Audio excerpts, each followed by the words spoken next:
மறக்காம சர்ப்ரைஸ் பண்ணுங்க. Thank you. The queen can be better than the three light pieces in three cases, in three major cases. The first case is if the light pieces are not well coordinated, if they are not working well, like it is in the following example. The game is Martinovic against the Firmian.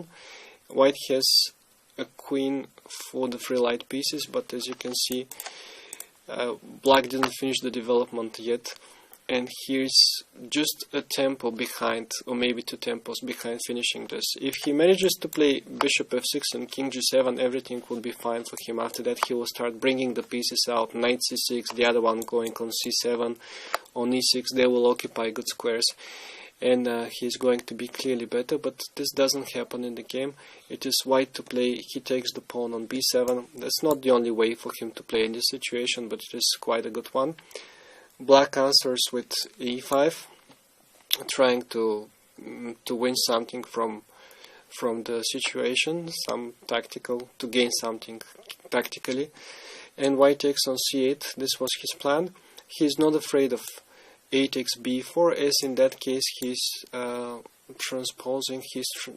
transferring the game into an endgame where his rook and soon after 2 pawns, because the one on b4 is going to fall very soon, are going to fight against the 2 light pieces. This is something that we're about to study later. For the time being, what you need to know is that this position is clear advantage for the first player, and even though black probably needed to go for it, most likely he would have lost it anyway.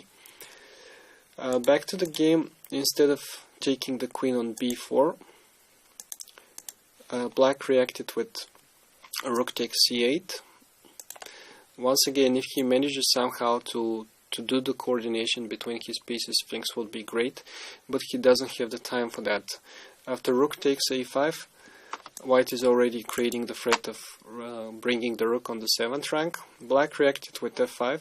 If he stops this threat with rook c7, then there will be rook a8.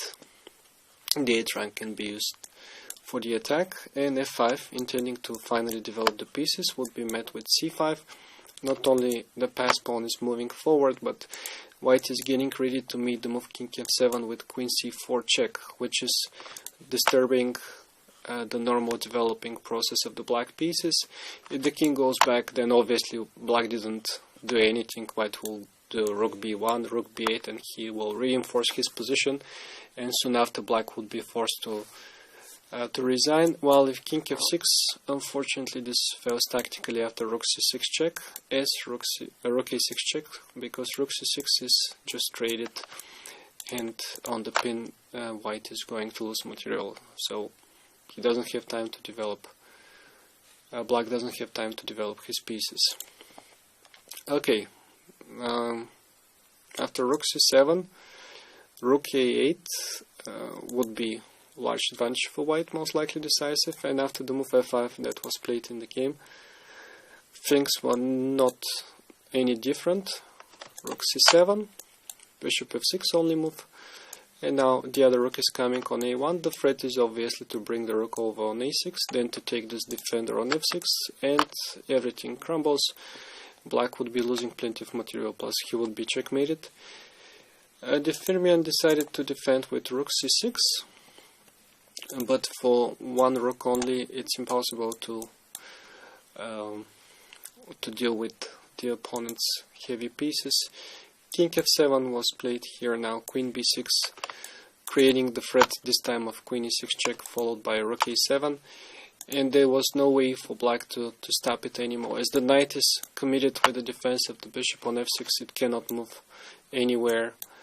So g5 was played, check, king g7, rook a7, and the knight is lost with that knight.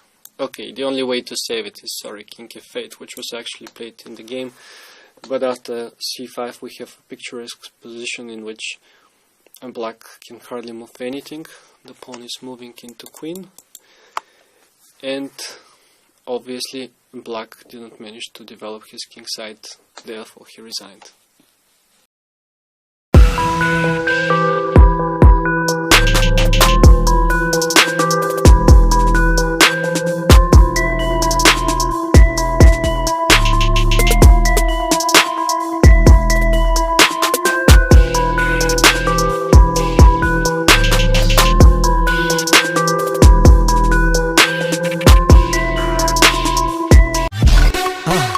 மறக்காம surprise பண்ணுங்க.